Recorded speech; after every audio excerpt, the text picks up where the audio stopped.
Astaghfirullah. Bismillahirrahmanirrahim. Assalamualaikum warahmatullahi wabarakatuh. Alhamdulillah wassalatu wassalamu ala rasulillah wa ala alihi wa sahbihi wa mawalah wa la hawla wa la quwata illa billahi wa ba'du. Alhamdulillah, segala puja dan puji hanya milik Allah Jalla fi'ula. Salawat dan juga salam tetap kita curahkan pada baginda Nabi besar Muhammad sallallahu alaihi wa ala alihi wasallam. Pembahasan di siang hari ini kita akan membahas tema ringan saja, nasihat untuk saya pribadi dan juga jamaah sekalian yang hadir. Bagaimana kita memanfaatkan waktu selama 24 jam, dan itu menjadi sebuah ibadah bagi kita semuanya. Karena hal yang akan ditanyakan pada hari kiamat adalah terkait masalah waktu. Makanya dalam Al-Quran itu Allah bersumpah paling banyak dengan waktu. Wal fajri, demi waktu fajar. Wad duha, demi waktu duha. Wal asri, demi waktu asri. Wal laili idha saja, demi waktu malam. Wan nahari, demi waktu siang. Dan begitu seterusnya. Quran itu paling banyak bersumpah dengan waktu. Makanya Nabi SAW mengatakan, la tazulu qadama abdin yaumal qiyamati hatta yus'alu an arba'. Tidak akan bergeser tuh kaki anak Adam tuh, meniti di atas titian siratal mustaqim sampai ditanya 4 perkara. Semua bicara waktu. An umrihi fi ma'afna, wa an syababihi fi ma'abla, wa an ilmihi fi ma'amila fi, wa an malihi min aina iktasabahu wa fi ma'anfaqah. Pertama soal umur, kemana kau habiskan, bicara waktu. Yang kedua masa muda, kemana kau lampiaskan, masa muda bicara waktu. Kemudian tentang ilmu, sudahkah diamalkan? Mencari ilmu butuh waktu. Antum kesini butuh waktu dari rumah, dan mengamalkannya pun butuh waktu.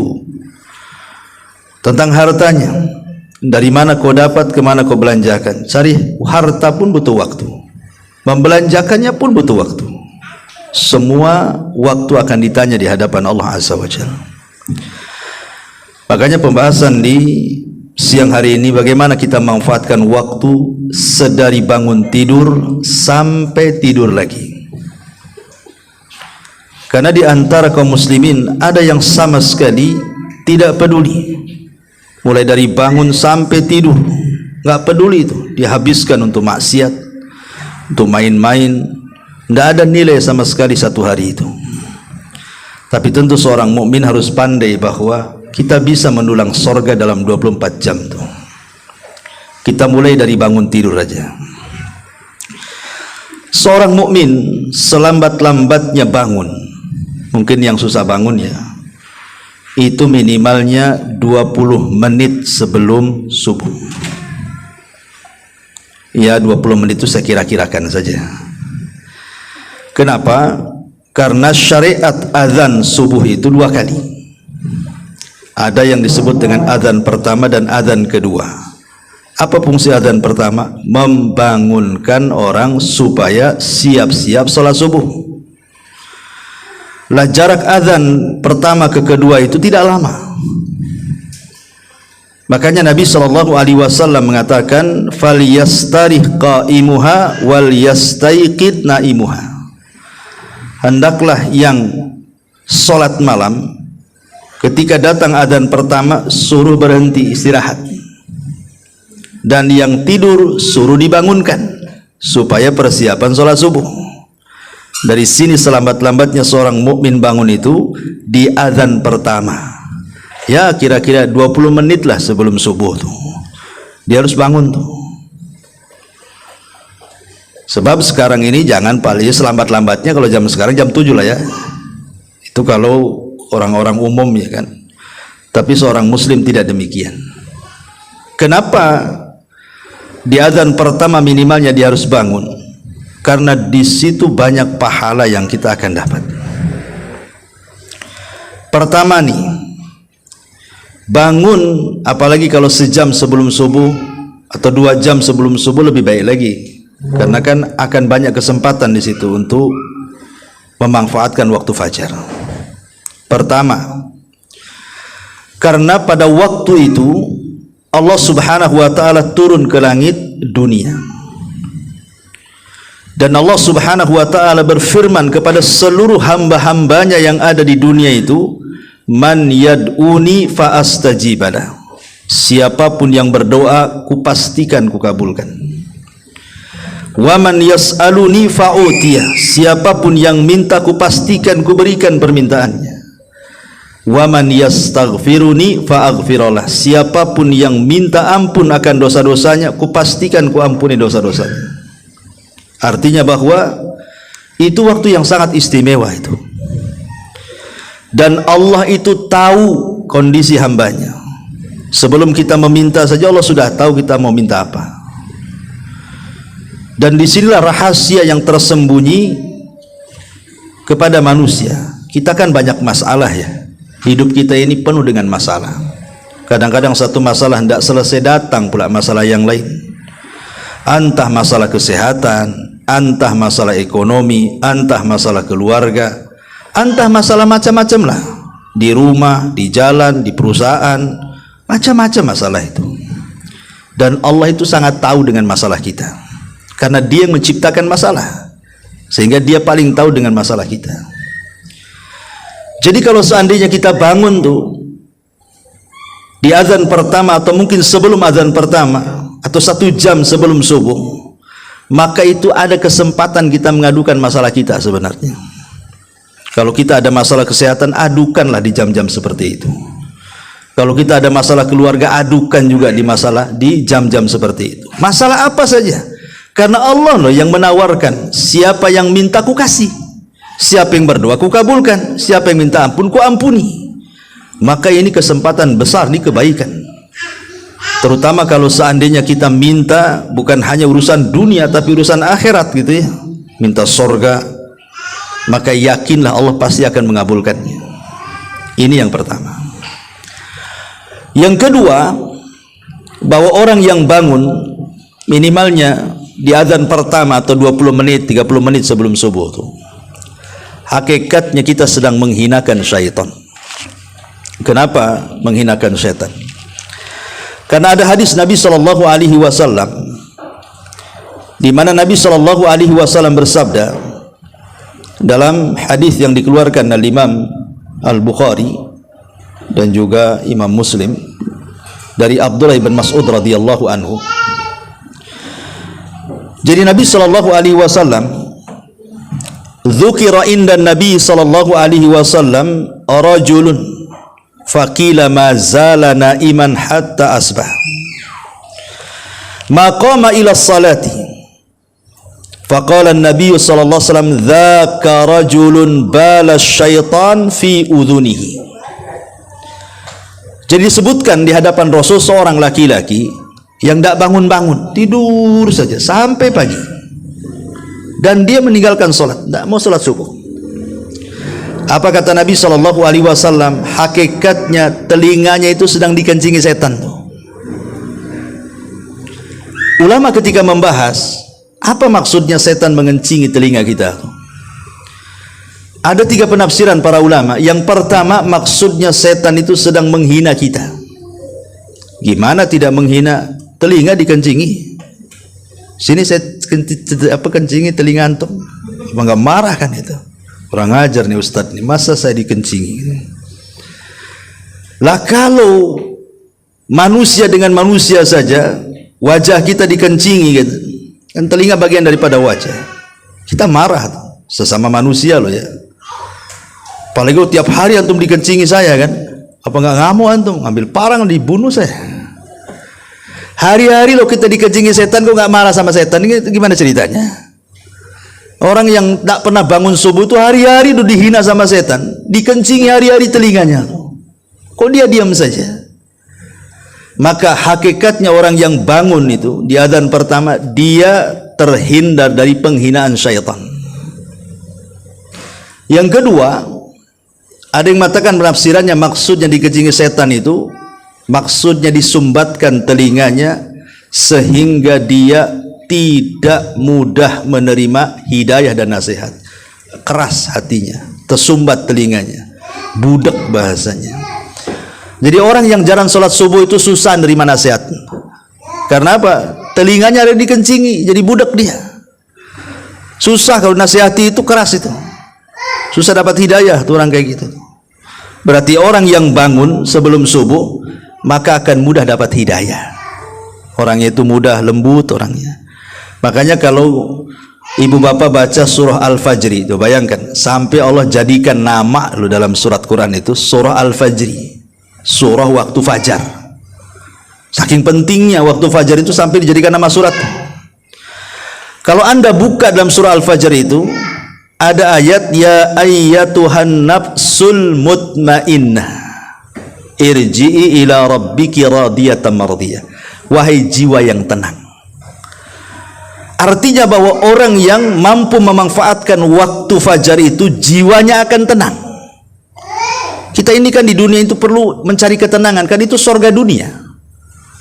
Kata Imam Ibnul Qayyim rahimahullahu ta'ala, man lam yadkhulil jannata fid dunya lam yadkhulil jannata fil akhirah. Siapa yang tidak masuk surga di dunia, dia tidak akan masuk surga di akhirat. Ketika ditanya apa yang dimaksud surga dunia itu wahai Imam, dia mengatakan itmi'nanul qalbi, ketenangan hati, itulah surga dunia. Sebab kalau tenang hatinya, ibadah pun tenang, solat pun tenang, khusyuk, zikir pun tenang, baca Quran pun tenang. Kalau tenang hati, semua bisa diatasi sama dia itu. Tapi kalau rungsep hatinya, ibadah pun tidak akan khusyuk, baca Quran pun tidak akan tenang. Apa yang bisa dilakukan orang yang rungsep hatinya coba, yang nggak tenang hatinya? Berarti orang yang bangun di waktu fajar itu, minimalnya di adzan pertama, Allah berikan ketenangan sehingga mudah dapat hidayah, karena dia bangun sehingga setan tidak ngencingi terus telinga kita. Ini makna yang kedua. Makna yang ketiga, ada juga yang mengatakan ya hakikat, secara hakikat setan itu mengencingi kita itu. Tapi apakah kencing setan sama dengan kencing antum? Ya kalau betul-betul kayak kencing kita, habislah telinga kita. Ya mungkin kencing setan tidak tahu, seperti setannya aja nggak tahu kita gimana kencingnya. Tetapi di bawah hakikatnya memang setan itu sedang menggencingi. Dan ini bahaya kalau hari ini kencingi setan kan itu. Inilah manfaatnya bangun sebelum fajar itu. Kemudian yang ketiga, ada hadis Nabi SAW yang mungkin kurang lebih semakna, di mana setan itu apabila kita tidur malam-malam, yaqidu syaitan ala qafiyati ahadikum thalath uqadin. Jadi setan itu datang kepada kita setiap malam bawa tali dia, kemudian mengikat tengkuk kita 3 ikatan. Setiap satu ikatan setan akan membacakan mantra di telinga kita, lailun tawilun farkud, malam masih panjang, tidur. Nah, itu mantranya tuh ya. Jadi meninabobokkan kita tuh. Nanti diikat lagi, gitu lagi mantranya itu, lailun tawilun, malam masih panjang, padahal sudah jam 7 tuh, masih dibilang malam masih panjang aja tuh. Tidur kan itu, sambil diusap-usap, dimimpikan pula mimpi yang enak di situ. Kemudian yang ketiga, ikatnya juga sama mantranya itu, tapi kata Rasul apa? Fa idza staiqadha wa dzakarallaha in halat uqdatun. Kalau dia bangun di waktu fajar, maka hilang satu ikatan. Ketika dia berzikir kepada Allah habis bangun, alhamdulillahilladzi ahyana ba'da ma amatana wa ilaihin nusyur. Hilang tuh satu ikatan. Wa in tawaddaa halat uqdatun, kalau dia bergegas bangun langsung ambil air wudu, hilang dua ikatan. Wa in shalla, kalau dia salat, in halat uqdatun, hilanglah tiga ikatan itu. Kalau sudah hilang tiga ikatan, karena dia bangun di adzan pertama kan, kemudian dia sholat 2 rakaat sunnah fajar, kemudian disusul dengan sholat subuh berjamaah lagi ke laki-laki, lo perempuan di rumah. Apa kata Rasulullah? Ini keajaibannya di sini. Setelah itu, maka kata Nabi SAW, maka hatinya akan menjadi tayyibun nafsi nasyatan, kata Rasul, maka jiwanya akan bersih. Makna jiwa bersih itu tidak ada penyakit hati itu dalam hatinya, tidak akan dendam, tidak akan marah, tidak akan hasad, pokoknya nggak ada penyakit itu. Dan dia menjadi nasyat. Nasyat itu semangat hidupnya, tahu arah tujuan hari ini mau kemana.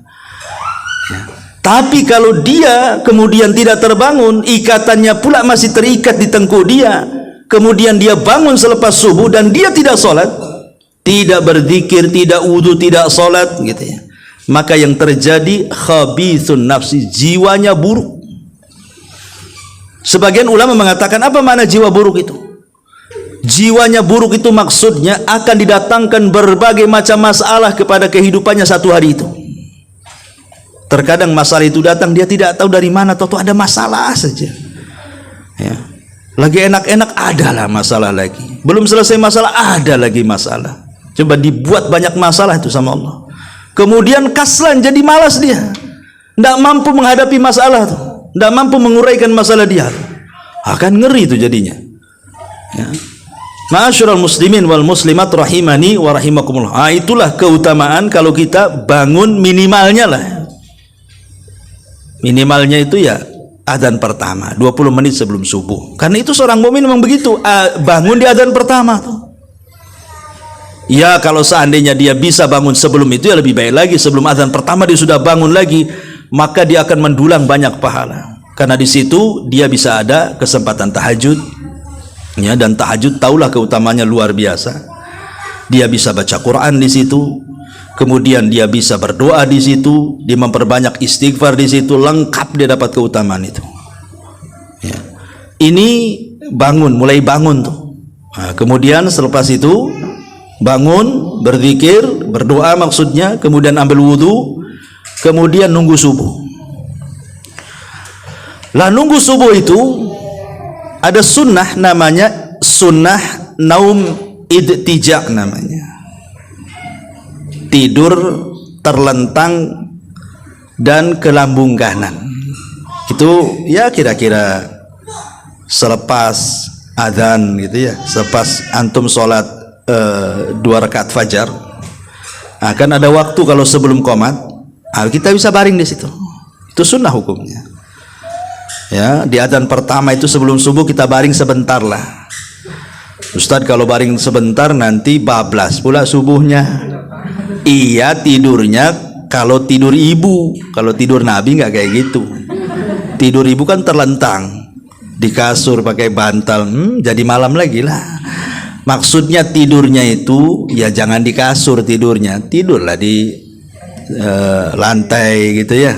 Kemudian ke arah lambung kanan miring, dan yang jadi bantal itu tangan kita gini. Karena biasanya kalau tidur ke lambung kanan mudah terkejut, kalau dibangunkan cepat dia.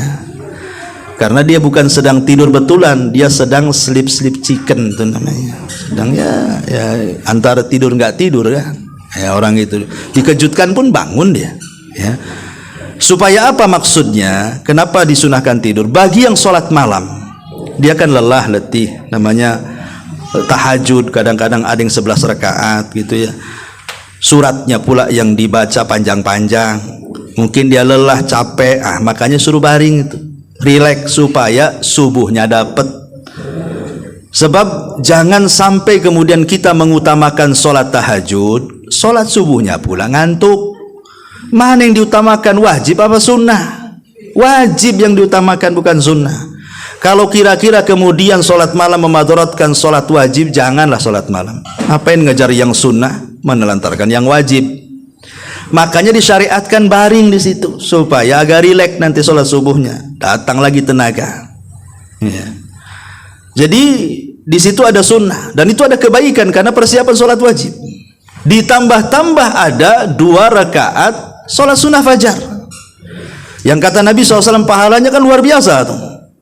Kata Nabi SAW, raqatai al-fajri khairun minad dunya wa ma fiha, kata Rasul. 2 rakaat sholat sunnah fajar itu lebih baik daripada dunia dan isinya lagi. Dunia isinya, Masya Allah. Kita punya tanah 1 hektar di Nagoya saja, senangnya luar biasa. Dunia dan isinya lagi, coba bayangkan. Tapi 2 rakaat fajar lebih baik daripada itu, katanya. Itu saja tidak mau orang ambil. Tapi kalau dikasih rumah mau dia. Disuruh sholat 2 rakaat yang lebih baik daripada dunia, nggak mau dia. Itu kan luar biasa 2 rakaat fajar. Dan 2 rakaat fajar itu tidak usah panjang-panjang. Karena juga suratnya sudah ditentukan. Rakaat pertama baca Qul ya ayyuhal kafirun. Rakaat kedua baca Qul huwallah. Kan pendek-pendek itu surat favorit semua tuh. Ya. Dan dua-duanya disebut surah Al-Ikhlas tuh. Sebab kalau Qul ya ayyuhal kafirun itu bicara uluhiyah. Kalau surah Al-Ikhlas itu bicara asma dan sifat dan juga rububiyah. Lengkaplah tauhid di situ. Ya, 3 tauhid ada di situ tuh kalau baca 2 surat itu. Rububiyahnya dapat, asma dan sifatnya dapat, uluhiyahnya pula dapat. Lah baru kemudian sholat subuh. Sholat subuh itu luar biasa lagi pahalanya. Karena Nabi SAW mengatakan, man sholat subha fahuwa fi dhimmatillah. Siapa yang sholat subuh maka dia berada dalam lindungan Allah 1 hari itu. Jadi kalau orang sholat subuh, betul-betul sholat subuh ya, dan diniatkan ingin mencari perlindungan Allah, 1 hari itu tidak perlu takut kita. Kalau ada orang yang hasad, ketika hasad tidak perlu takut, kita sudah dapat lindungan Allah dengan sholat subuh. Kalau ada orang yang nyihir kita, tidak perlu takut dengan sihir, kita sudah dapat lindungan Allah dengan sholat subuh. Kalau ada orang yang dengki, hendak dengki kepada kita, tidak perlu takut, kita sudah dapat perlindungan Allah di sholat subuh itu. Kalau ada orang yang berbuat jahat, tidak perlu takut dengan kejahatan orang, sudah ada perlindungan kok. Kalau Allah sudah yang melindungi, siapa yang berani mendekati kita?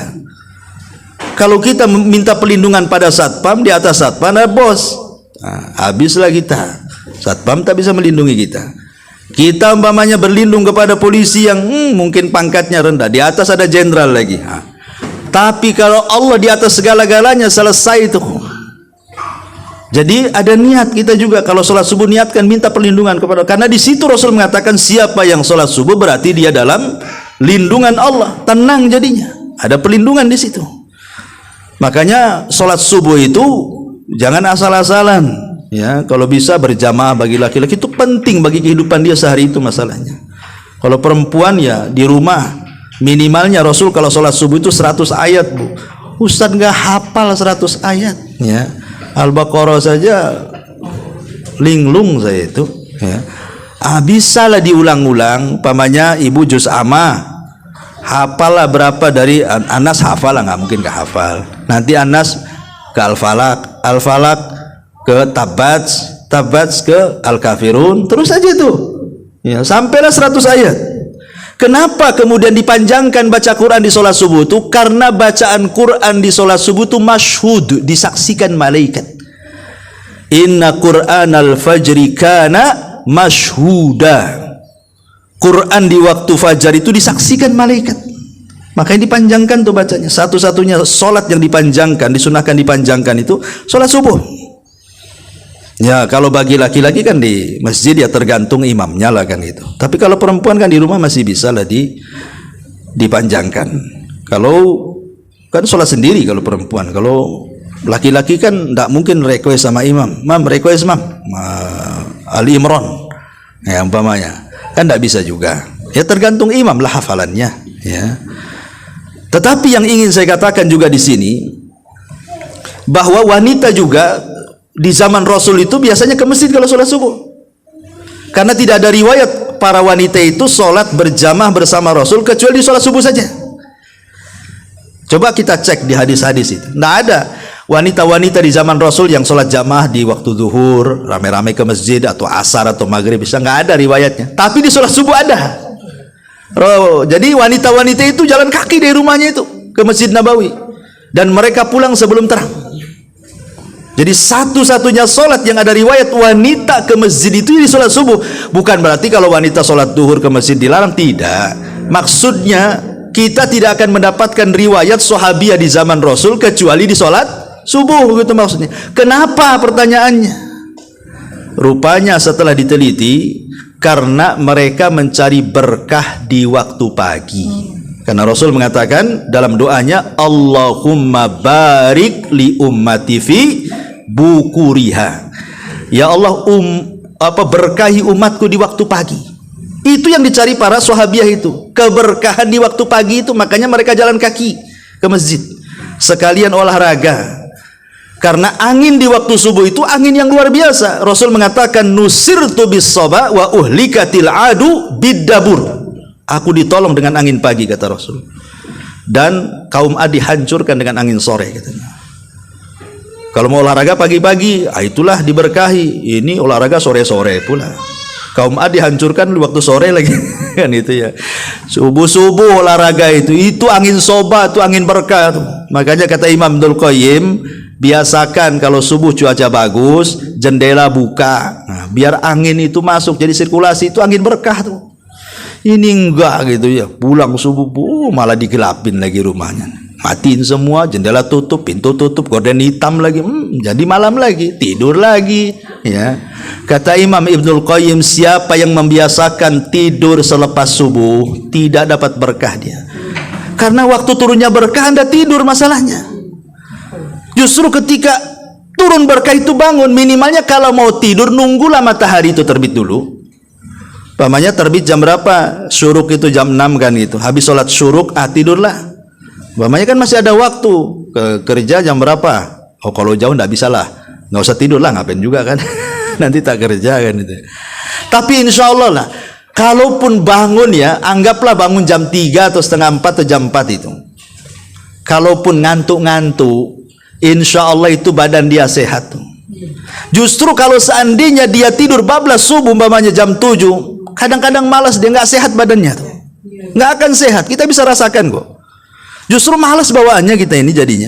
Tapi kalau malam kita bangun, sepertiga malam bangun, walaupun ngantuk-ngantuk dikit itu masih semangat lah orang hidup tuh di situ. Kenapa? Karena berkah turun di situ. Lah itu yang dicari sahabiah tuh, sambil olahraga jalan kaki ke masjid, pulang ke rumah. Nah, apalagi kalau agak jauh sedikit kan agak keringatan tuh. Ya tapi jangan pula ke Batu Haji jalan kaki dari sini. Bengkor sampai saya. Ya mesin-mesin terdekat aja lah ya, yang kira-kira bisa kejangkau jalan kaki. Enggak, karena kita ini kadang-kadang sudah terbiasa dengan mobil sih. Kadang-kadang 1 meter naik mobil kadang-kadang. Jadi ya enggak gerak badannya. Ya. Baik. Itu subuh-subuh sudah jelas gitu ya. Pahalanya luar biasa. Bahkan ada pahala yang jauh lebih besar daripada yang kita bayangkan sholat subuh itu. Apa itu? Ru'yatullah. Dijanjikan kita bisa melihat Allah dengan sholat subuh itu. Karena ketika Nabi SAW mengatakan, innakum satarawuna rabbakum kama tarawuna laylatal badri tamami la tudhamuna li ru'yatihi syai'a. Kalian akan melihat Rabb kalian, dan kalian akan melihat Rabb kalian seperti melihat bulan. Artinya tidak berdesak-desakan kan? Kalau lihat bulan kan tinggal nenggak aja ke atas. Mana berdesak? Lain kalau kita nonton bioskop, desak-desakan. Tapi kalau lihat bulan, mana ada orang berdesak-desakan tuh, tinggal naikkan aja begini ke langit, nampaklah bulan. Itulah melihat Tuhan kita seperti itu. Bukan Allah seperti bulan, tidak. Cara melihatnya seperti itu maksudnya. Kata Rasul, barang siapa yang hendak, famanistata', kalau kalian ingin gitu ya, betul-betul melihat Allah Subhanahu wa ta'ala, maka lakukanlah sholat subuh. Lakukan sholat subuh. Mati ya? Nggak apa-apa lah, teriak-teriak aja kita ya. Jadi kata Nabi SAW, lakukan sholat subuh ya, kalau ingin melihat Allah. Dan melihat Allah itu kenikmatan yang luar biasa di sorga. Kenapa? Karena melihat Allah itu lebih nikmat dibandingkan sorganya itu sendiri. Dan rahasianya ada di sholat subuh tuh. Cukuplah dengan hadis ini saja, harusnya orang itu sudah terbayang kepengen sholat subuh gitu. Tapi ya namanya memang ujian, makanya Rasul mengatakan sholat yang paling berat dilakukan orang munafik itu sholat subuh salah satunya. Sholat subuh itu berat bagi orang munafik, tapi ringan bagi orang-orang yang beriman. Maka jangan pernah tinggalkan sholat subuh berjamaah bagi laki-laki ya. Kalau bagi perempuan ya di rumah lah. Kalau ke masjid pun tidak ada masalah ya. Taib. Kemudian selepas sholat subuh di situ ada pahala juga. Apa itu? Disuruh habis sholat kita ini suruh baca Quran, dzikir. Jangan beranjak dari tempat sholat kita sampai syuruk, kata Rasul. Di situ ada ibadah namanya sholat syuruk, walaupun menjadi khilaf para ulama. Apakah syuruk itu duha yang diawalkan, ataukah dia sholat sendiri? Tapi pendapat yang kuat syuruk ya syuruk, duha ya duha. Artinya dia sholat sendiri.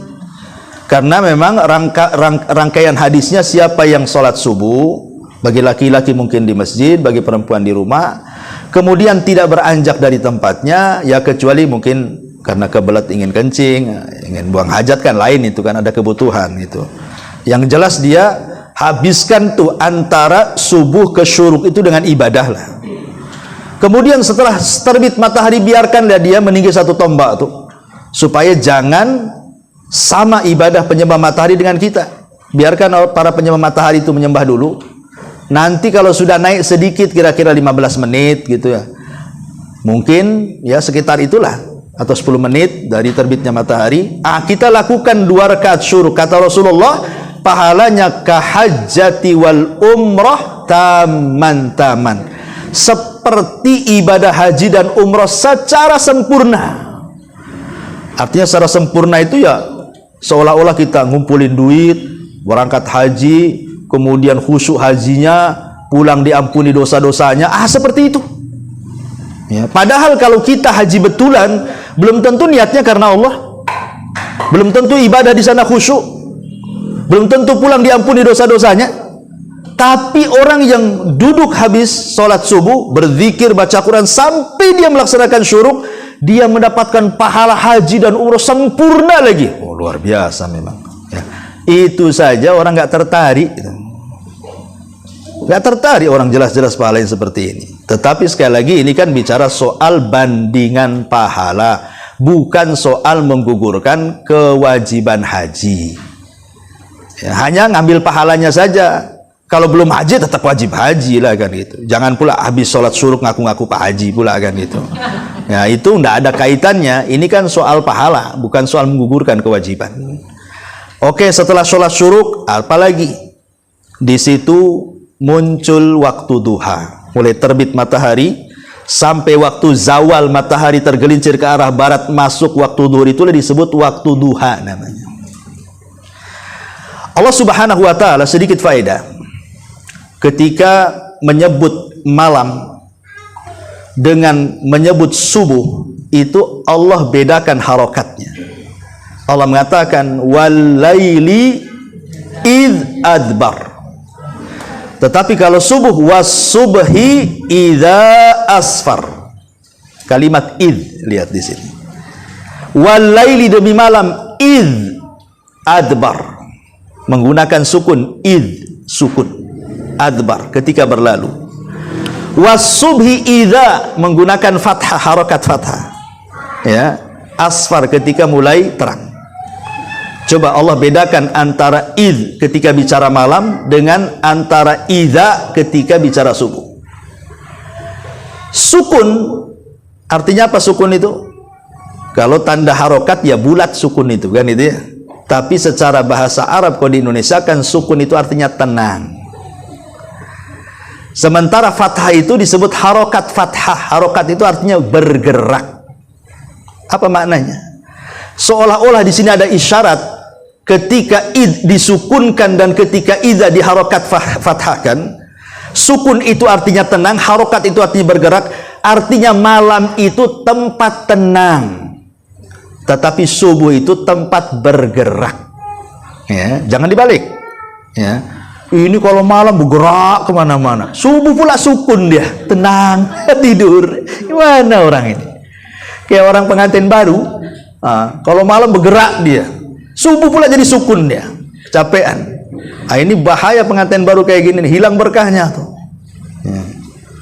Jadi, dan kebanyakan memang begitu, membolak-balikan waktu kan. Harusnya malam itu sukun itu artinya tenang. Ya, keluarga tidur di rumah dengan keluarganya, lihat hewan-hewan pun. Kalau malam itu mereka balik ke kandangnya kok. Kambing aja sama kambing di kandangnya, sapi aja di kandangnya. Paham tuh binatang itu bahwa malam itu tempat sukun. Manusia yang tak paham, masih pahaman binatang. Oh, malam itu tempat istirahat, dia pula gerak kemana-mana, ke Nagoya, ke Jodo, ke Barelang. Ngapain malam-malam bergerak-gerak gitu? Malam itu tempat bahaya. Makanya kita berlindung dari malam hari, dan Allah katakan min syarri ghasiqin idza waqab. Kita berlindung dari keburukan malam hari. Kenapa? Karena kekuatan jahat itu di malam hari. Tukang sihir kalau nyihir di malam hari. Ya. Kemudian juga hewan-hewan buas yang jahat itu, ular, kalajengking itu keluar di malam hari. Para pencuri di malam hari, ahli maksiat di malam hari. Kebanyakan kejahatan itu di malam hari. Makanya kita suruh sukun, pulang dulu di rumah sudah, supaya terhindar dari kejahatan. Lah ketika datang waktu subuh, kita disuruh bergerak, harokat, disuruh bergerak, jangan dibalik gitu ya. Nanti kalau sudah terbit matahari, masuk waktu duha, disitulah waktu orang itu bergerak-geraknya. Kenapa? Allah berikan kesempatan kalian mencari rizki di situ. Ketika waktu duha itu waktu semangat-semangatnya orang kalau kerja dari duha ke duhur itu semangat tuh. Nanti kalau duhur ke asar itu udah malas. Karena saya punya tukang bangunan nih, kalau pagi semangat kerja itu, cepat dia masang bata tuh. Kalau sudah duhur ke atas, lembek dia, kadang turun, duduk istirahat lagi. Artinya itu waktu semangat, itu waktu duha tuh. Karena biasanya waktu duha itu yang ke sawah, yang punya sawah ke sawah, yang punya ladang ke ladang, yang punya warung ke warung, yang punya pasar ke pasar, yang punya kantor ke kantor. Waktu antara terbit matahari sampai duhur itu memang luar biasa itu. Aktivitas manusia mencari dunia. Tapi di situ ada ibadah yang dilalaikan manusia. Apa itu? Duha. Ada sholat duha di situ. Ya. Ulama mengatakan, ketika manusia itu melakukan sholat duha, hakikatnya dia manusia pilihan. Kenapa? Karena dia keluar dari kelalaian manusia mengejar dunia, dia pula keluar mengejar akhirat. Ibadah yang dilakukan saat lalainya manusia, berarti ini bukan orang biasa ini. Memang orang-orang yang pilihan, orang-orang ahli taubat. Makanya sholat duha itu disebut sholatul awabin, kata Rasul. Sholatnya orang-orang yang taubat. Sholatnya orang-orang yang ingin dekat dengan Allah. Karena dilakukan di saat lalai manusia. Saat manusia sibuk bekerja, dia pula 5 menit. Jadilah sebentar aja 2 rakaat, jadikan sholat duha itu. Tapi dia dapat pahala luar biasa. Karena kata Nabi SAW, walaupun hadis ini dipermasalahkan, ada yang mensahihkan, ada yang melemahkan. Barang siapa yang sholat 4 rakaat ataupun 12 rakaat, ya, sholat duha di siang hari. Dan ingat, sholat duha itu kan seafdol-afdolnya sholat sunnah di siang hari, yaitu sholat duha. Tidak ada sholat yang lebih afdol di siang hari dari sholat-sholat sunnah melebihi sholat duha. Tapi lihat pahalanya, Allah akan bangunkan bagi dia 1 istana di sorga. Oh, ini luar biasa ya. Dalam riwayat yang lain, dalam hadis qudsi itu, Allah akan cukupkan dia dari duha sampai sore. Allah cukupkan pahalanya, Allah cukupkan rizkinya. Makanya ada orang-orang awam itu yang mereka berpendapat bahwa kalau ingin lancar rizkinya, banyak-banyak duha. Gitu kayak istilahnya kan. Karena ada hadis qudsi yang mengatakan Allah akan cukupkan kehidupannya. Asal kita yakin sajalah dengan Allah Azza wa Jalla kan itu. Kalau ragu-ragu itu namanya suudon dengan Allah. Sementara Allah itu bersangka bersama prasangka hambanya. Kalau hambanya berprasangka baik, Allah akan baik. Kalau berprasangka buruk, ya Allah akan buruk juga. Jadi setiap ibadah itu harus punya prasangka baik. Kalau Allah menjanjikan siapa yang ibadah seperti ini balasannya, yakin dengan itu tuh. Kan harus yakin kita. Mana mungkin kita menyembah zat yang yakin, ibadahnya pula ragu-ragu. Ya. Jadi ini penting, sholat duha itu pahalanya besar. Ya. Kemudian Setelah duha tentu masuk waktu maghrib. Masuk waktu maghrib ini, di sana ada solat yang terkadang dilupakan manusia. Solat sunnah sebelum maghrib. Memang bukan solat rawatib, bukan. Solat sunnah sebelum maghrib itu disebut solat nafilah. Tetapi banyak orang yang melalaikan, terutama kadang-kadang di masjid-masjid itu langsung qomat habis adzan kan, itu nggak dikasih kesempatan lah orang itu untuk sholat kan. Alasannya apa? Sholat maghrib itu pendek waktunya. Kata siapa pendek waktunya? Dari maghrib ke isya itu ada 1 jam juga tuh. Kalau hanya kasih kesempatan umpamanya 15 menit atau 10 menit tuh sholat sunnah maghrib kan bisa sebenarnya, karena waktunya juga ada 1 jam, karena sampai maghrib asyafaq al-ahmar, sampai hilang tuh syafaq ahmar tuh, masuk waktu isya kan gitu. Artinya di sini bahwa di situ ada sholat sunnah juga 2 rakaat, disebut sholat nafilah. Oh iya, sebelumnya sholat duhur juga ada sholat rawatib kan, 4 rakaat sebelum zuhur. Nah, itu pahalanya besar itu. Dibangunkan istana juga di surga itu kalau menjaga sholat 4 rakaat sebelum duhur tuh. Kemudian sholat 2 rakaat setelah duhur juga banyak juga pahalanya tuh ya. Nah, kemudian baru bicara sholat maghrib. Asar dulu. Oh, udah maghrib pula kan itu. Asar belum dibahas sudah maghrib. Diloncat kita kan. Maunya kalau puasa biar cepat buka tuh. Jadi asar lebih hebat lagi. Kenapa? Karena sholat asar itu sholat pertemuan malaikat antara malaikat malam dan malaikat siang. Rasul mengatakan, yata'aqabuna fikumul malaikatu, malaikatul laili wa malaikatun nahar, wa yajtami'una fi salatil asri wa salatil fajri. Kata Rasul, Allah itu membuat tugas kepada malaikat malam dan malaikat siang. Jadi malaikat malam tugasnya mencatat kebaikan kita di malam hari, malaikat siang tugasnya mencatat kebaikan kita di siang hari. Ini bukan raqib atid ya, raqib atid sendiri. Ini ada malaikat khusus. Memang disuruh mencatat kebaikan saja dia. Keburukan nggak akan dicatat. Ya. Jadi kalau malam hari itu dia mencatat apa saja, apakah kita baca Quran, apa kita zikir, apa kita istighfar, apa kita tahajud, semua dicatat. Siang juga sama, apakah kita sedekah, apakah kita silaturahim, apakah kita berdakwah dan begitu seterusnya, semua dicatat. Lah pertemuannya 2 malaikat ini di 2 salat. Pertama salat asar, nanti malaikat siang ini nanti di salat asar ketika manusia sedang salat dia naik ke atas. Kemudian salat yang malaikat yang bertugas di malam hari turun dia ketika malaikat yang bertugas di siang hari naik. Begitu juga salat fajar tuh. Dari sini kita tahu bahwa sholat asar itu memiliki 2 pahala. Kenapa? Karena dicatat 2 malaikat. Malaikat malam nyatat, malaikat siang nyatat. Kalau duhur cuma 1, malaikat siang aja yang nyatat. Ya. Kemudian subuh 2, dicatat malaikat malam dan malaikat siang. Isya 1, dicatat malaikat malam. Maghrib 1, dicatat malaikat malam. Berarti yang memiliki 2 pahala 2 sholat.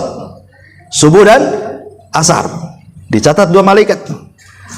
Dari mana kita tahu dicatat 2 malaikat? Karena ketika malaikat siang dan malaikat malam naik, Allah bertanya kepada 2 malaikat ini, ma taraktum ibadi, sedang apa kau tinggalkan hamba-hambaku? Maka mereka mengatakan, atainahum wa hum yusallun wa taraknahum wa hum yusallun. Kami datang mereka sedang sholat, kami tinggalkan pun mereka sedang sholat. Artinya kami datang mereka sedang sholat, mereka catat sholat itu. Kami pergi mereka sedang sholat, kami juga catat sholat itu. Makanya 2 pahala tuh. Dan dari sini kita tahu bahwa sholat asar itu adalah sholat terkuat yang berpendapat dia adalah sholat wusta. Yang Allah katakan, hafidhu ala salawati was sholatil wusta. Jaga oleh kalian 5 waktu sholat, terutama sholat wusta. Sepakat berdasarkan nas hadis bahwa sholat wusta itu sholat asar. Dari mana? Ketika Rasul menggali parit dalam perang Khandaq, Rasul itu sampai disibukkan itu menjaga parit, jangan sampai musuh meloncati parit. Sampai waktu asar masih diserang juga sama musuh, sampai maghrib Rasul tidak sempat sholat asar, masuk waktu maghrib. Terpaksalah Rasul sholat asar di waktu maghrib, marah Rasul. Kemudian Rasul mengatakan apa? Semoga Allah membakar dengan api rumah-rumah dan kuburan mereka karena mereka sudah mengakhirkan sholat wusta, katanya. Berarti di kita wusta ini sholat asar. Ya, dan ketika sholat wusta itu adalah sholat asar, berarti sholat asar ini barometer sholat-sholat yang lainnya. Kalau kita bisa melaksanakan dengan baik sholat asar, berarti bisa melaksanakan yang lain dengan baik. Tapi kalau sholat asarnya saja nggak jelas, maka yang lain lebih nggak jelas lagi. Karena itu barometernya di situ, sholat pertengahan. Sholat wusta itu sholat pertengahan artinya. Ya. Apalagi kalau di hari Jumat, berarti selepas sholat asar ke maghrib ada mustajab doa di situ. Ya, kalau hari Jumat habis asar ke maghrib itu waktu mustajab doa tuh, khusus hari Jumat. Dan sholat subuh di hari Jumat pun beda dengan sholat subuh di hari-hari yang lainnya. Memang diutamakan sama Nabi Shallallahu Alaihi Wasallam. Kemudian setelah sholat asar pendek-pendek sajalah karena waktu juga. Kemudian masuk waktu maghrib. Dan pahala sholat maghrib juga jelas, ya.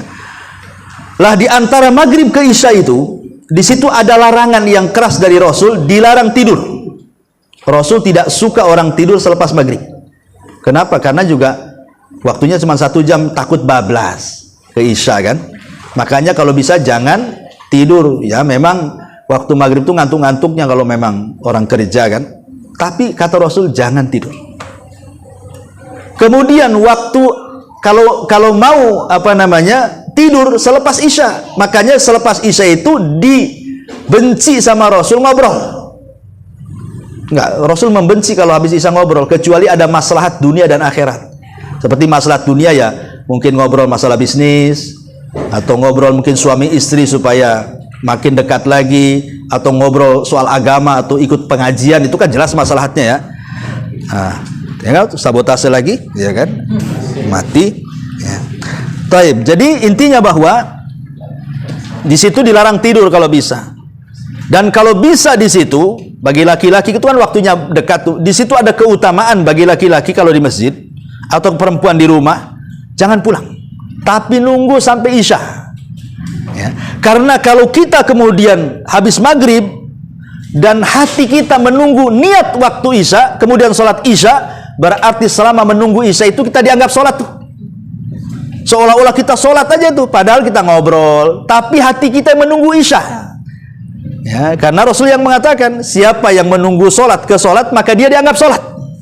Dengan luar biasa dianggap sholat, padahal 1 jam tuh. Baru masuk waktu isya, isya pun waktu yang luar biasa. Makanya isya dan subuh itu 2 sholat yang paling berat orang munafik melakukannya. Karena udah malam, udah ngantuk-ngantuk kan. Ya, udah malam ngantuk-ngantuk, makanya orang kadang-kadang malas sholat isya, langsung tidur. Yang lebih parah bangun pula jam 11, kelayapan pula di situ.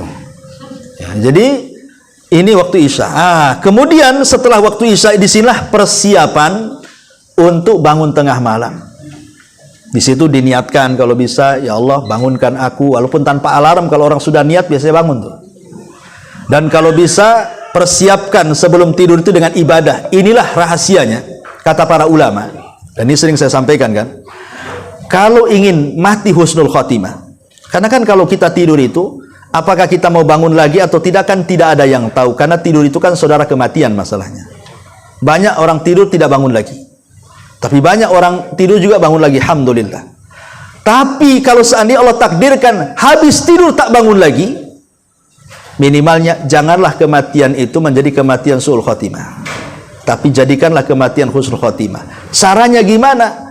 Kok tahu dia matinya su'ul khotimah, dia matinya husnul khotimah? Kalau tidur tak bangun lagi, dilihat dari amalan sebelum tidurnya. Ya, lihat amalan sebelum tidurnya itu. Kalau sebelum tidurnya dia baca Quran, dia berzikir, dia berwudu, ya, ataupun dia melakukan ibadah apa sajalah di situ. Kemudian dia tertidur. Kalaupun tidak bangun lagi, dipastikan husnul khotimah. Tapi kalau sebelum tidurnya dia maksiat kan itu, karena memang malam tempat maksiat, kecapean maksiat, pulang tidur tak bangun lagi, itu su'ul khotimah tuh. Itu saja mudah tuh. Ini yang satu husnul khotimah, yang satu su'ul khotimah tuh. Dan manfaatnya kalau kita ini melakukan ibadah, contoh namanya berwudu sebelum tidur, itu manfaatnya luar biasa. Karena Rasul yang mengatakan kalau kita wudu sebelum tidur, saat kita tidur itu kadang kan kita guling-guling tuh, kita nggak sadar saja. Kadang guling ke kanan, guling ke kiri.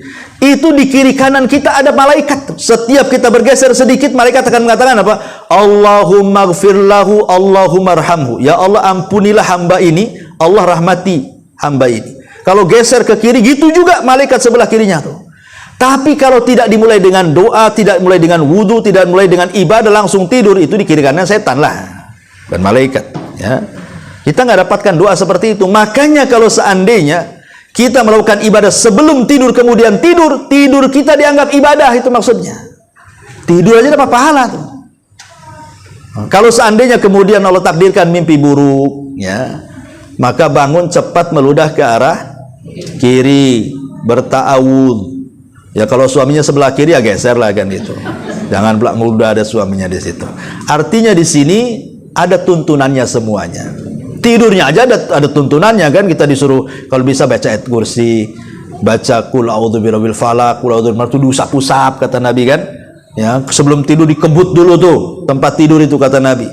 Takut ada apa-apa kan itu. Baca basmalah, ya. Dan sebelum tidur pastikan jendela kata Rasul tutup. Kalau masak-masakan tutup, baca basmalah, karena apapun yang ditutup oleh kita, setan tidak mungkin membuka. Setan nggak mungkin membuka.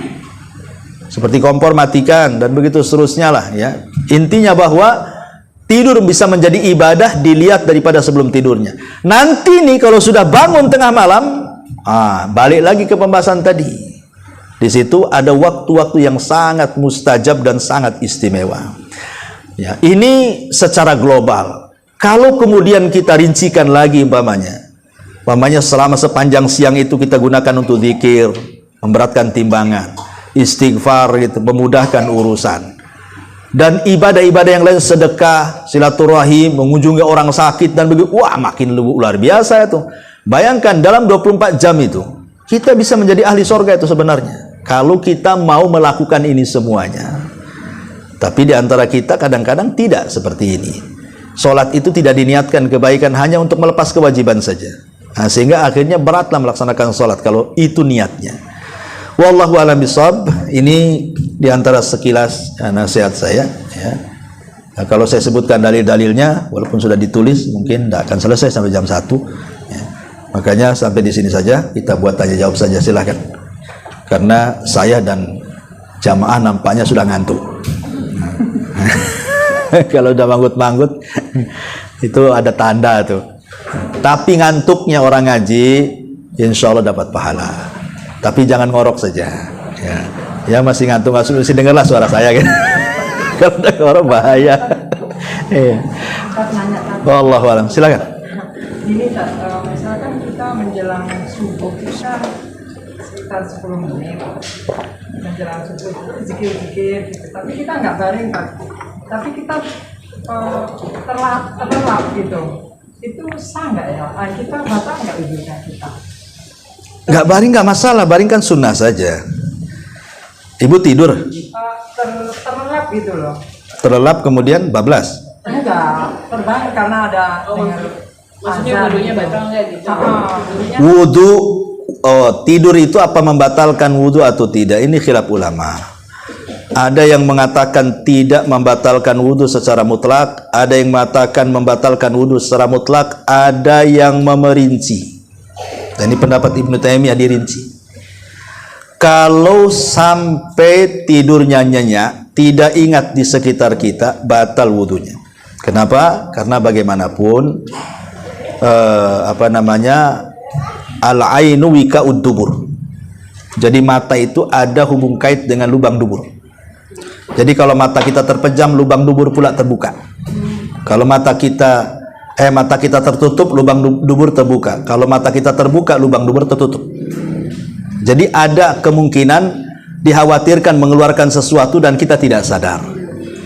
Makanya kalau nyenyak, kata ulama batal. Tapi kalau tidak nyenyak, tidak batal. Maksudnya masih, kalaupun dikagetkan masih kaget gitu ya. Masihlah tahu di sekitar kita ini cuma manggut-manggut aja, maka tidak batal wudhunya. Wallahu a'lam. Ada lagi Ustaz. Ya. Ustaz, kalau umur 50 ke atas, perempuan itu wajib mahar nggak Ustaz?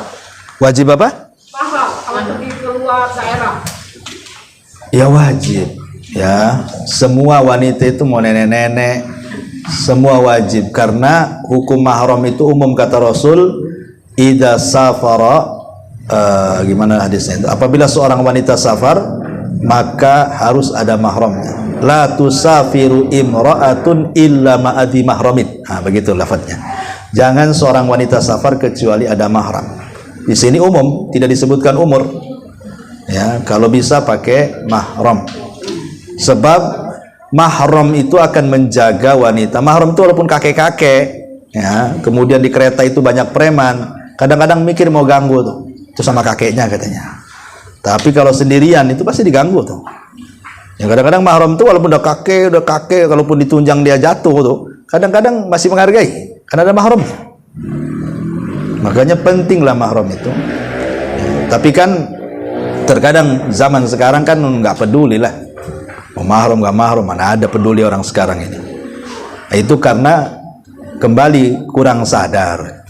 Ya, ndaklah aman-aman saya saja Ustadz, saya biasa bolak-balik Jakarta Batam sendirian, tak ada masalah katanya.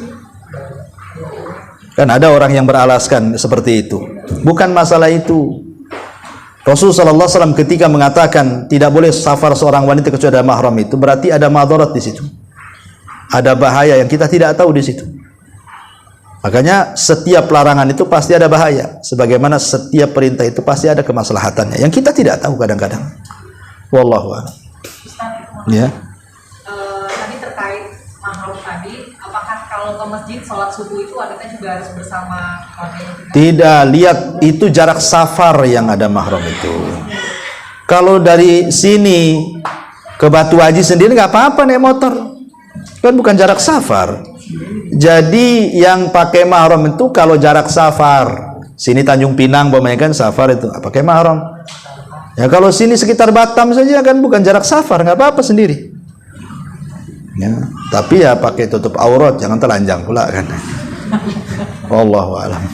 Boleh Pak Ustaz? Hah? Kakak kita di Pekanbaru, kita dari sini di bandara dia langsung jemput. Bagaimana Ustaz kalau perempuan? Dalam kondisi darurat boleh, tapi kalau nggak darurat nggak boleh. Dikhawatirkan nanti pesawatnya nggak sampai sini, nanti pesawatnya ke bandara lain.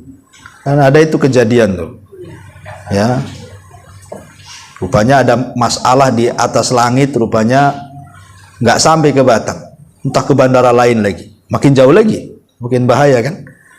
Ya kalau dalam kondisi darurat memang dibolehkan diantar mahramnya ke bandara, dijemput mahramnya di sini. Sama-sama jemput, di sana ngantar oleh mahramnya, sampai di sini dijemput mahramnya. Dalam kondisi darurat, ingat ya, dalam kondisi darurat itu dibolehkan. Wallahu a'lam. Apa Ustaz? Iya. Yang tadi dari sholat subuh ke fajar ya, itu kita nggak boleh beranjak. Kalau mau ke toilet itu? Ya tadi sudah dijelaskan, kecuali ke toilet, kecuali ini ngantuk tadi begini. Itu ngantuk. Ya boleh lah, nggak mungkin lah kencing di sajadah, ya nggak mungkin juga. Ya. Jadi boleh ya tadi sholat di rumah Ustaz? Boleh lah, memang kalau perempuan kan memang di rumah. Sunnahnya memang di rumah, duduk aja lah di sajadah. Kalau kencing dulu. Kita ke masjid dulu kan Ustaz. Kan kita zikir baca Al-Quran. Ya kalau di masjid. Kalau sudah awalnya di rumah, karena kan tidak beranjak dari tempat situ. Kalau di rumah kan nggak apa-apa, umpamanya di situ tempat sholatnya, di sini ruang tamunya kan. Habis sholat, ambil Quran, duduk di ruang tamu baca gitu ya. Nah nanti kalau sudah syuruk, balik lagi ke tempat, kan masih dalam rumah, karena masalah. Ya kalau sudah di masjid ya di masjid saja sampai syuruk. Ya karena kalau sudah beranjak dari masjid ke rumah, ada lain lagi, ya kan? Wallahu a'lam. Berapa Ustaz? Syuruk itu Ustaz? Iya. Berapa Ustaz? Apanya syuruk itu? Ya, syuruk 10. Syuruk itu ya nggak lama lah, nggak ada 1 jaman dari subuh itu kita. Dan kan sudah ada ini biasanya di jadwal pemerintah ini kan, sudah ada. Tengok aja lah jadwal pemerintah. Mereka udah capek-capek buat, kita tak pakai pula. Dan itu. Kalau kita nengok-nengok, kalau teduh susah nanti. Kok nggak muncul-muncul matahari? Oh mau hujan kok, cemana pula gitu. Ya sudah lah, nggak nengok jadwal yang sudah tetapkan saja. Ini kalau jam segini biasanya udah muncul lah. Sudah, kira-kira saja. Apalagi sudah ada jadwal dari pemerintah, senang kita. Ya, tinggal dikira-kira saja. Ya, wallahu a'lam. Sudah? Ibu-ibu, bapak-bapak, mana pertanyaan? Bapak-bapak lagi makan. Iya. Kalau sholat sunnah kan kita boleh dibuka kita maksudnya Al-Quran, kalau sholat sunnah wajib boleh kita pegang juga. Kayak sholat subuh kan namanya kita bisa baca tapi nggak hafal. Buka terus hati. Kalau sholat wajib jangan dipersulit. Faqra'u ma tayassara minhu. Baca yang bisa dibaca. Tapi kalau sholat sunnah boleh kita pegang mushaf. Mau satu juz, satu rakaat pegang mushaf tidak apa-apa. Sholat malam nih kita nggak hafal, pengen lah saya 300 ayat saya baca, nggak hafal tapi pegang mushaf tidak apa-apa. Tapi kalau sholat wajib nggak boleh. Karena sholat wajib itu ada perintah faqra'u ma tayassara minal Qur'an, baca yang mudah. Kalau hafalnya kul huwallah ya sudah kul huwallah saja. Sama inna a'tayna jadilah. Kalau hanya itu yang hafal, nggak apa-apa, itu saya diulang-ulang. Itu yang hafal kok. Jangan pula Al-Baqarah tak hafal, baru ngapal sebentar, lupanya berdiri aja ngingat-ngingat. Semana itu sholat kayak gitu. Ya.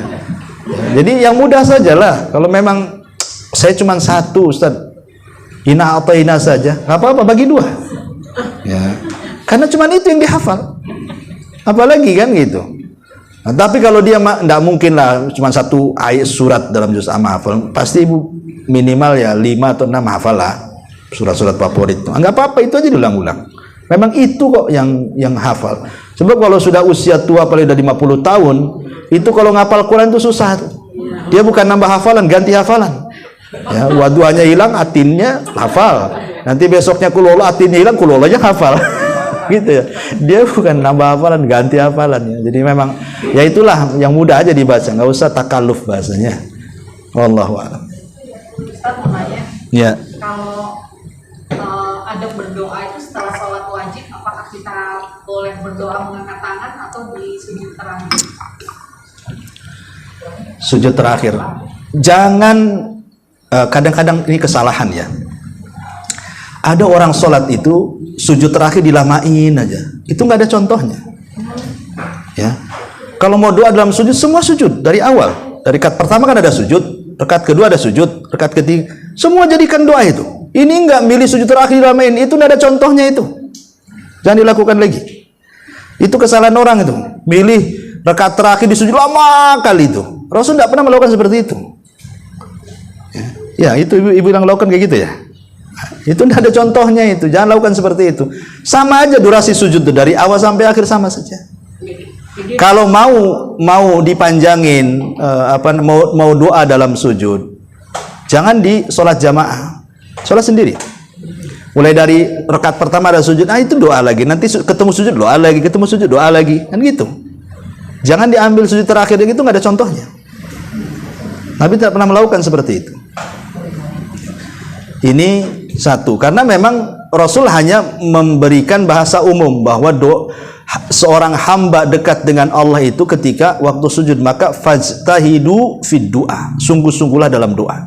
Hanya ngomong begitu saja. Tidak ditentukan rakaat pertama, rakaat kedua, rakaat terendah. Semua sujud. Ya, jangan durasinya dibeda-bedain. Ya, kalau bisa seperti itu. Karena saya belum pernah mendapatkan satu riwayat Rasul menghususkan di sujud terakhir dilamakan, itu tidak ada. Saya belum mendapatkan riwayatnya sama sekali. Bahkan saya mendengarkan fatwa dari Syekh Utsman Khamis itu, dibilang bid'ah tuh. Nggak ada contohnya kata beliau. Ya. Wallahu a'lam. Mungkin tadi pertanyaannya bukan itu. Menggunakan tangan itu, mengangkat tangan itu Lebih baik yang Kalau doa itu kan ada dua macam ya. Ada doa ibadah, ada doa masalah. Doa ibadah itu doa yang sifatnya rutinitas, yang dibaca itu saja. Seperti zikir selepas sholat kan itu aja yang dibaca. Tasbih, ya kan, takbir, tahmid, tahlil kan itu. Kemudian juga Allah mantas salam, Allahumma la mani lima ataita, atau Allahumma inni na'udzubika an usyrika bika, atau apalah zikir-zikir yang diajarkan. Itu tidak perlu ngangkat tangan karena itu memang hari-hari dibaca dan itu lafadznya. Ya. Yang disunahkan mengangkat tangan itu kalau berkaitan dengan doa masalah. Kalau kita ada masalah, kita ini pusing, ya, suami nakal, ya, istri selingkuh, ataupun mungkin kesehatan, itu namanya ada masalah tuh. Itulah doa yang diajarkan Rasul, disuruh ngangkat tangan tuh. Dan kalau bisa ya habis sholat sunnah sajalah. Habis sholat wajib itu sibukkan dengan zikir saja yang ada di itu kan. Karena panjang kalau kita mau melakukan zikir habis sholat itu macam-macam dibaca loh. Ayat kursi, A'udzu birabbil nas, A'udzu falaq itu kan. Kemudian akhir soal Baqarah. Panjang zikir itu sebenarnya. Kalau mau dibaca saja itu. Itu dulu wirid setelah sholat itu baca semua. Nanti habis sholat sunnah lah angkat tangan tinggi-tinggi itu. Mintalah apa yang kita minta. Lebih serasa lagi kan, lebih leluasa kalau habis sholat sunnah kan panjang waktunya. Bukan di waktu sujud itu boleh nggak doa masalah? Boleh, tapi jangan angkat tangan ketika waktu subuh. Bingung nanti itu. Waktu sujud ngangkat tangan, gimana caranya? Itu bahasa Indonesia atau gimana? Boleh bahasa Indonesia. Ya kalau bisa bahasa Arab pakai bahasa Arab. Kan sudah belajar bahasa Arab?